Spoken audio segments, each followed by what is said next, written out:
बड़ी बाजी शाहीना जब भी मेरे घर आती, मेरे ससुराल में आकर हर चीज को बगौर देखती। मैं उनसे कहती, बाजी शाहीना, आप इतने गौर गौर से क्या देखती हैं? मेरे कान में कहने लगी, नाजो, मैं शक नहीं कर रही, मगर मुझे क्यों लगता है जब भी मैं तेरे ससुराल आती हूँ, तेरी ये नंद एक ही जगह बैठी रहती है। कभी यहाँ से झाड़ू लगाती है, कभी आसपास फिरती है, तो कभी इस जगह के ऊपर ही बैठ जाती है। बाजी शाहीना की बात सुनकर मैं जोर से हंस पड़ी। बाजी शाहीना, तुम होश में तो हो? कैसी बातें कर रही हो? शक की भी कोई हद होती है। अब तुमने एक नई बात निकाल ली। भला सादिया एक ही जगह क्यों बैठेगी? उसको यहाँ से कौन सा खजाना मिलता है? तुम नहीं समझती नाजो, तुम मासूम हो, मगर मैं जान गई हूँ कि तुम्हारी नंद का जरूर कोई न कोई चक्कर है। वरना मैं जब आती हूँ ना ये इधर होती है ना उधर, हर वक्त तुम्हारे घर के चूल्हे के आसपास ही क्यों मंडलाती रहती है? कोई तो मंडलाती रहती है, कोई तो वजह होगी ना। बाजी की बात बिल्कुल बेतुकी थी। मैंने उन पर यकीन न किया और हंसकर टाल दिया। मगर बाजी के जाने के बाद ये बात बार बार मुझे याद आने लगी। मैंने सोचा कि देखूं तो सही कि मेरी नंद वाकई ऐसा ही करती है या नहीं। ऐसा ही हुआ। बाजी शाहीना की बात बिल्कुल सही थी। मेरी नंद सुबह नाश्ता पकाने के बाद चूल्हे के पास से सफाई करती, फिर थोड़ी देर बाद कहती चूल्हा गंदा हो गया है, उसके ऊपर नए सिरे से मिट्टी और पानी लगाती। तब तक दोपहर के खाने का वक्त हो जाता। वो वहीं पास बैठकर बर्तन धोती, फिर दोपहर की रोटियां बनाती और उसकी नजरें दरवाजे पर टिकी होती। दोपहर के वक्त सब लोग अपने अपने कमरों में सोए होते, तब तो यहाँ पर कोई ना होता था, मगर मेरी नंद का पहरा फिर भी यहाँ पर लगा रहता। ये बात बड़ी हैरान कुन थी।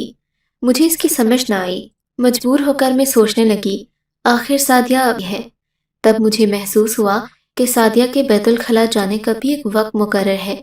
जब मेरी सास बैठी वहां खाना खा रही होती या रोटियां डाल रही होती, तभी सादिया बैतुल खला जाती। इसके अलावा वो वहां से हिलती तक न थी। अब मैंने एक दिन सोचा कि मैं सबके सामने सादिया से कहूंगी कि जाकर मेरे लिए पानी ले आए। मैं खुद वहां पर बैठूंगी और सबके सामने वो जगह खोदूंगी। देखूं तो सही वहां पर ऐसा क्या खजाना दफन है कि सादिया बेगम वहां से हिलती तक नहीं है। शाम का वक्त था, हम सब बैठे चाय पी रहे थे। तब मेरे दांत में अचानक दर्द उठा। सादिया मेरी बहन, जल्दी कर, जाकर मेरे लिए लौंग लेकर आ। मैंने दर्द का बहाना बनाकर सादिया से लौंग लाने का कहा। जानती थी कि उसे काफी देर लग जाएगी। तब तक मैं कोई ना कोई बहाना बनाकर सबके सामने ये जगह खोद दूंगी, देखूंगी कि इसमें क्या है। मगर ऐसा न हुआ। सादिया ने तो अपनी टांग पकड़ ली। हाय भाभी, सुन हो गई। अम्मा, आप लाकर दे दो ना भाभी को। मेरी सास सादा सी औरत थी। बेटी के कहने पर उठ गई। मुझे जाकर मसाले के डब्बों से लौंग लाकर दे दी। मेरा ये बहाना भी बेकार गया। सादिया ने मेरे हर मंसूबे पर पानी फेर दिया। उसके सामने भी एक दो बार ये जगह खोदने की मैंने कोशिश की, तो उसने मुझे सख्ती से मना कर दिया। कहने लगी, मैंने और अम्मा ने बड़ी ही मोहब्बत और एहतियात से ये जगह बनाई है, तुम हो के इसे खोदने चली हो। ऐसा मत करो, घर में बेबरकती होती है। सादिया की बात सुनकर सास भी मेरे सर हो जाती और यूं ये बात उधर की उधर रह गई। अब मुझे लगा कि दिन के वक्त अपनी नंद के होते हुए ऐसा करना तो मुमकिन नहीं है, लिहाजा रात का वक्त चुना जाए। मेरे शौहर एक दो दिन के लिए शहर से बाहर गए हुए थे। उस दिन मैंने सोचा कि अपने कमरे से निकलकर रात को चूल्हे वाली जगह खोदूंगी, देखूंगी कि वहां पर क्या है। रात हुई, सब लोग तकरीबन सो गए थे। 10 बजे का वक्त था। गांव में रातें जल्दी हो जाती हैं। मगर मुझे याद आया कि हमारे किचन के बाहर जो टीन का दरवाज़ा है, वो तो किसी इंजन से भी ज़्यादा शोर करता है। इसलिए मैं वहां से जाकर दबे कदमों वापस आ गई, क्योंकि अगर मैं उस वक्त वो टीन का दरवाज़ा खोलने की कोशिश करती, तो यकीनन शोर से सब लोग जाग जाते या किसी न किसी को खबर तो हो ही जाती। मैं अपना काम आराम से ना कर पाती। वापस आकर सोचने लगी कि कल सरे शाम ही दरवाज़ा खुला छोड़ दूंगी या रात को काम करते करते दरवाज़ा खोल कर आ जाऊंगी। वो दिन बड़ी बेचैनी से गुजरा। रात भर मैं सो न सकी। सोचती कि जाकर दरवाज़ा खोल लूं, फिर सोचती कि सादिया को पता ही ना चल जाए। वो जो इतनी चौकन्नी रहती है, जाहिर है ये खबर भी तो रखती होगी कि कौन उसके खजाने के आसपास मंडलाता है। उस दिन सादिया मेरी आंखों के सामने ही रही। वो मुझे अजीब नजरों से देख रही थी। बात बात पर एक एक लफ्ज चबा चबा कर अदा करती और मेरी तरफ गौर से देखती, जैसे मैं उसकी बहुत बड़ी मुजरिम हूँ। मैंने इस बात को नजरअंदाज कर दिया। अब रात को खाना पकाने के बाद मैंने चुपके से टीन का वो दरवाजा खोल दिया। आज मेरी बाकी तैयारी भी मुकम्मल थी। मैंने सोच लिया था कि मेरी नंद और सास के सोने के बाद मैं ये राज मालूम करके ही रहूंगी। ये भी सोचा कि अगर सास ने ऐन वक्त पर आकर मुझे देख लिया, वो तो यही कहेंगी कि मैं तावीज़ छुपा रही थी, क्योंकि गांव की औरतों की जहनियत यही होती है। उसके लिए भी मैंने पहले से बहाना सोच लिया। अब मेरे पास कोई वजह नहीं थी कि मैं अपने इस काम से रुक पाती। रात का वक्त हुआ, मेरे शौहर आज भी घर नहीं थे। मैंने वो कतार सी ली जिससे मैंने चूल्हे वाली मट्टी खोदनी थी और चुपके से अपने कमरे से बाहर रखा। चहारसू अंधेरा छाया हुआ था। मैं दबे कदमों आगे बढ़ रही थी। मेरी तवक्के के ऐन मुताबिक किचन का दरवाज़ा खुला हुआ था। मेरे पास लाइटर की टॉर्च भी मौजूद थी।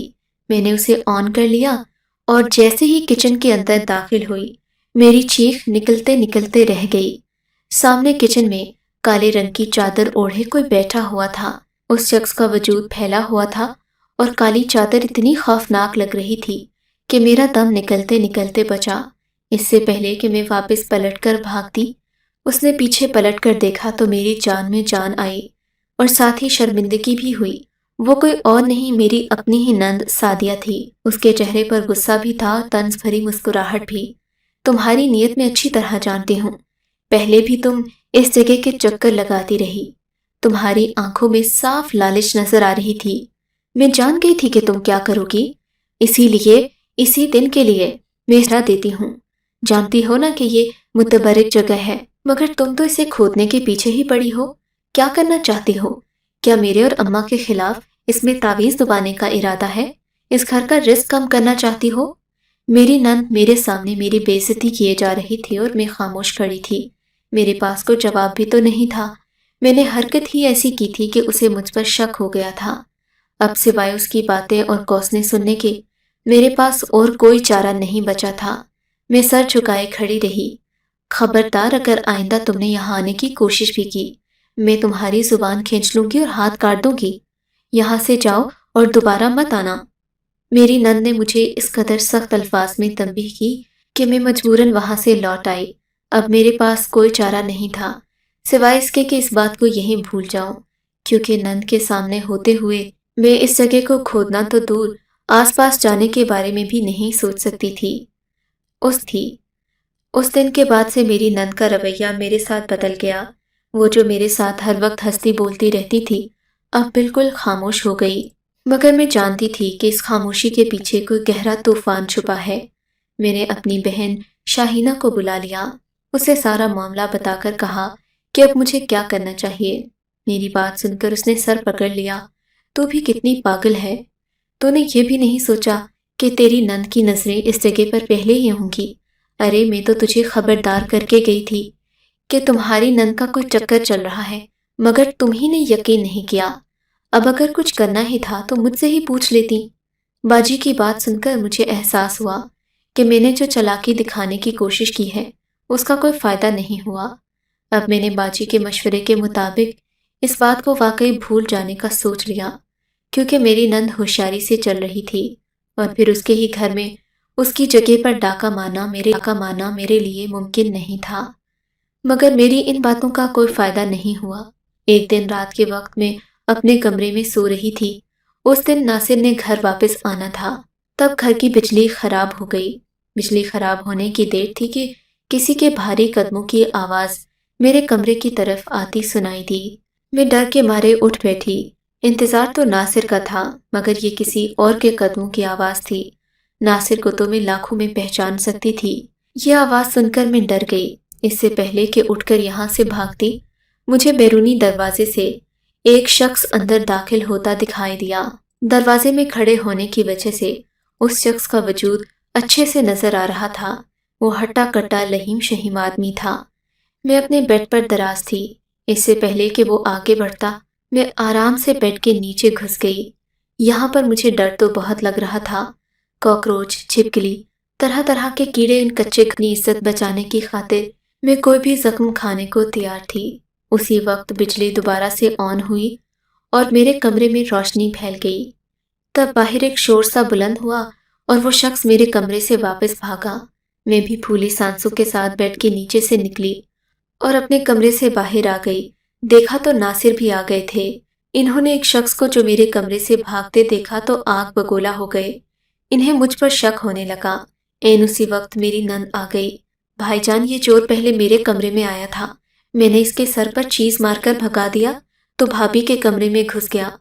यकीनन वो जेवरात चोरी करने आया होगा। वो देखें, भाभी के कमरे की सारी अलमारियां भी खुली पड़ी हैं। ये देखकर मैं हैरान रह गई कि मेरे कमरे की जेवरात वाली अलमारियां वाकई खुली हुई थीं। मेरे शौहर का गुस्सा यकदम हमदर्दी में बदल गया। अच्छा, तुम लोग फिक्र नहीं करो, मैं इस बेगैरत इंसान को खुद देख लूंगा। वो गुस्से में बुड़बुड़ाते हुए घर से बाहर निकल गए। तब मेरी नंद के चेहरे पर शैतानी मुस्कुराहट फैल गई। शौहर के जाने के बाद वो मेरे करीब आई और बोली, देख लिया मैंने कैसे तुम्हें जिंदगी और मौत की कश्मकश से बचाया। अगर अभी मैं अपनी गवाही के बजाय तुम पर इल्जाम लगा देती तो तुम कहीं की ना रहती। जानती हो ना, मैं चाहूँ तो कुछ भी कर सकती हूँ। उसने मगरूर से लहजे में कहा, मगर मैंने सोचा कि मैं तुम्हें बचा लूं। अब तुम इस घर से कहाँ जाओगे बिलाखिर? लेकिन एक बात कान खोलकर सुन लो, अगर तुमने मेरे मामलात में आने की कोशिश की तो मुझसे बुरा कोई नहीं होगा। मैं तुम्हें इस घर से ही नहीं निकलवाऊंगी। तुम्हारे साथ ऐसा सलूक करूंगी कि तुम किसी को मुंह दिखाने के काबिल नहीं रहोगी। नंद की बातें सुनकर मैं अंदर तक लरस गई। सादिया बाजी, मैंने तो अब आपके मामलात में पढ़ना भी छोड़ दिया है। उस दिन के बाद से मैं चूल्हे वाली जगह पर नहीं गई। मैंने उनसे हाथ जोड़कर माफी मांगी। खुदा के लिए कोई ऐसी बात मत कीजिएगा कि मेरे शौहर का मुझ पर यकीन न रहे। मैं रोती हुई अपने कमरे में आ गई। थोड़ी देर बाद नासिर आए तो मुझे तसल्ली देने लगे। मैंने भी उन्हें बताया कि मैं बहुत डर गई थी। उस चोर के आने की वजह से मैंने खुद को बेड के नीचे छुपा लिया था। डर था कि कहीं कुछ काट न ले। इन्होंने मेरी बड़ी हौसला अफजाई की कि हमने बहादुरी से उस चोर के आने का मुकाबला किया। हालांकि ऐसी कोई बात थी नहीं। मैं इस बात से मुतमईन हो गई थी कि अब मेरी नंद मेरे साथ ऐसा कुछ न करेगी, क्योंकि मैंने भी उसकी बातों में दखल देना छोड़ दिया था। मगर एक दिन एक ऐसा वाकया हुआ जिसने सारी बाजी पलट कर रख दी। हुआ यूं कि दरवाजे पर दस्तक हुई। उस वक्त मेरी नंद अपने किसी काम से अपने कमरे में बैठी थी। दरवाज़ा मैंने खोल दिया। सामने डाकिया खड़ा था। उसने सादिया के नाम पर एक चिट्ठी दी और चला गया। सादिया को इस बात की खबर फौरन हो गई। वो भागती हुई बाहर आई, लेकिन एन उसी वक्त सादिया का दूसरा भाई घर के अंदर आ गया। अब सादिया उसके सामने तो मुझसे चिट्ठी मांगने से रही। मैंने भी चालाकी दिखाई और फौरन अपने कमरे में चली गई। चिट्ठी मेरे पास ही थी। सादिया आवाजें देती, इशारे करती रह गई। मैंने एक न सुनी। मुझे पक्का यकीन था कि मेरे हाथ मेरी नंद की कोई कमजोरी लग चुकी है। मैंने वो खत जाकर अपने कमरे में पढ़ना शुरू किया। उसे देखकर तो मेरे होश व हवास उड़ गए। मेरी नंद ने जो मंसूबा बनाया था वो तो किसी चोर और डाकू से भी ज्यादा मुनज़्ज़म था। खत में लिखा था, जाने अजीज, तुम मायूस मत हो जाना। मैं जानता हूँ तुमने मेरे लिए क्या क्या कुर्बानियां दी हैं, मगर मैं जल्द तुम्हें लेने आऊँगा।